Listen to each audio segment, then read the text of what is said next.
Mama said there be days like this. Mama said gotta make a way out of no way. If I pray, hold on, wait a minute. When I bow my head, do I say it like this? Hey, life is like a box of them chocolates. You never know what you're gonna get, but I done some things and then I had regrets. I mean, they say I'm blessed, but will I see it manifest? Times are hard and this money's low. Geez, now's a good time, look, I'm ready to go. Knees on the floor and my hands together, both eyes are closed. Nobody doing it better than our Father up in heaven. Hallowed be your name. Can you send me money so I can make it rain over here? What's up, beautiful creators? Welcome back to my YouTube channel. If you are not subscribed, make sure that you subscribe because I know this is not your first video. Also, make sure you check out all of my other videos on my channel. Hopefully, I'm continuing to grow with you all. Hopefully, you're liking the video. If you guys have any advice, let me know. But today, I'm going to talk about why I feel like the Mavic Pro drone is still a good buy in 2020. Okay, so there's so many new drones that are coming out, just like cameras. Like every second a new drone is out, and I've even been tempted to get the Mavic Air, the Mavic Air 2 and just update my drone. But honestly, I still feel like my handy dandy baby, the Mavic Pro, the original, the OG gangster, is still a good buy in 2020 because a couple reasons. So this is my second Mavic Pro. I could have already upgraded, honestly, but I chose not to, and this was a year or two ago. I chose not to because the same reason why I'm making this video. My first Mavic Pro fell in the ocean. It was my fault, but it fell in the ocean, and I got this one for $500. So because the drone fell in the ocean, I still had all of the accessories. So I still had the propellers, I still had the battery, another additional battery.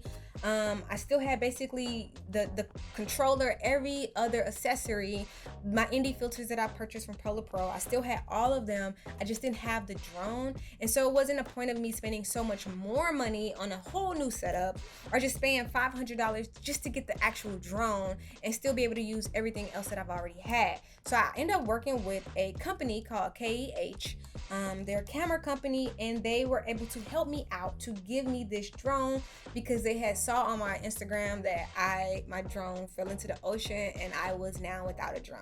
I was using my drone heavily at the time. I haven't been really using it since, but I've been using it heavily at the time, and I was really sad about it. And so number one is because of the price. It's super affordable. And it still has really good output. Now, number two, the reason why I think it's a good buy is because I don't fly my drone as much as I used to anymore. So why pay all this money for a new drone for a couple of shots, right? So realistically, if I'm not on YouTube and I'm shooting for clients and things like that, I don't use my drone a lot. I might use it every now and then. I have one or two shots in a video, or if I'm just kind of playing around, I want to just go shoot my drone. But on average, I don't use it a lot. And so I didn't want to pay and buy a whole new drone if I didn't access it as much. Now, if you're a drone operator, it's a lot different because you're probably getting paid to fly a drone. So you might want to have an upgrade. But for me, I was just really using it to add flavor to my client videos or have it just in case somebody do need a drone. And I can always rent a new one if need be. For my personal stuff though, I don't think it's necessary.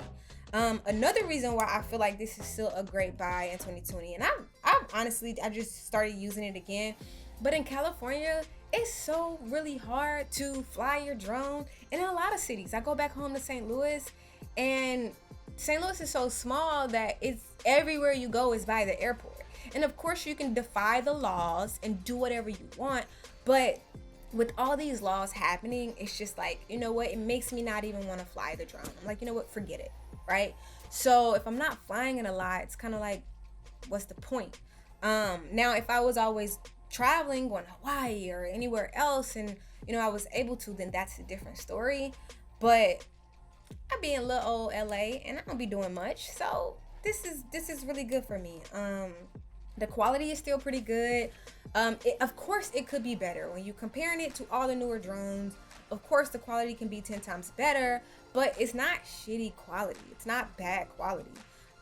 Recently, I've been using my drone. There's a couple shots that I've shot and I love it. Now, one thing I have noticed with this drone is it does so much better. It's not a low light kind of drone. I know there are drones out there that do way better in low light. So I don't really shoot a lot of low light content. Most times I'm using my drone, it is in the daytime. And so as you can see on a lot of my clips, it's the daytime. Now, again, whenever it's a little darker or whenever the contrast from the sun and the shadows, it could be a little better. But overall, I would say I've gotten pretty good things out of this drone, even in 2020.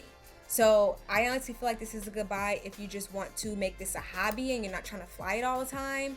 And if you don't necessarily care about having anything new, because it is still really, really good. I also don't use all of the extra effects and all the new drones to create the world and do this and do that. I don't do all of that. Like, if I'm getting a drone shot, I'm keeping it really professional and I'm getting a drone shot. Like, that's it. I'm not, doing the most with my drone. You could call me boring, but for the most part, that is why I feel like this is really still a good buy. The camera is still really, really good. I'm gonna go in and edit it anyway. I'm shooting 4K. I'm gonna go in and probably edit on a 1080, 1920 by 1080 timeline. So for me, I did not need to upgrade. This may not be for anyone else, so take it with a grain of salt. But if you're somebody like me and you only get like 1 or 2 shots, you don't really fly at all a lot, you're really just a hobby. Like, this is more of a hobby thing for me now than like really trying to get it for a client, because most of my clients aren't asking me to shoot a drone. And if they are, like I said, you can always rent. You know what I mean? You don't have to always feel like you have to buy. So I think this is still a good buy. But like I said, it really just depends. It's been working for me. I have all the accessories, the Polar Pro ND filters. I have a nice little bag that it comes with, and I just kind of sit it in there. Here are my filters, so I'll just kind of do that. I also have an additional battery, and then I have my controller, and then I even have additional propellers that it came with. So honestly, I feel like for $500 and all the extra accessories I had for my first drone, it made more sense. So you really have to decide what it is that you're trying to do with your drone. Don't just buy the drone because, now I know with the new drones, because it's smaller, like, it's better when it comes to like all the laws, like you can fly it. So like I said, it really just depends on what level you're trying to be as a drone operator, right? So for me, I may still get it. I may still get a new drone, I may not. But for now, this drone, the Mavic Pro, the original, has been keeping me in 2020. But again, it's really up to you. I'll rent, but I always feel like you should rent anyway before you buy anything, because a lot of people are on YouTube, they like equipment. That's why we're here, to talk about equipment, and they can just always tell you like, this is great, this is great, this is great. But I always like to rent to see for myself, how does this work with my workflow? And then go from there. Because if I ask somebody, then they're gonna be like, yeah, you should update. But because my workflow doesn't require me to use a drone all the time, I don't want to just buy it because you're telling me to. So that's all I'm saying.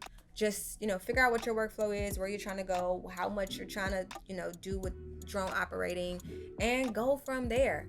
That's not to say I won't get an updated one, but I'm just saying, if you wanted to ask me, did the Mavic Pro still do good in 2020, I would say yes. It's just my thought. But thank you guys so much for watching. Let me know in the comments what your thoughts are. What drone do you have? What drone are you looking to get? And give me a like if possible. Share this with your friends.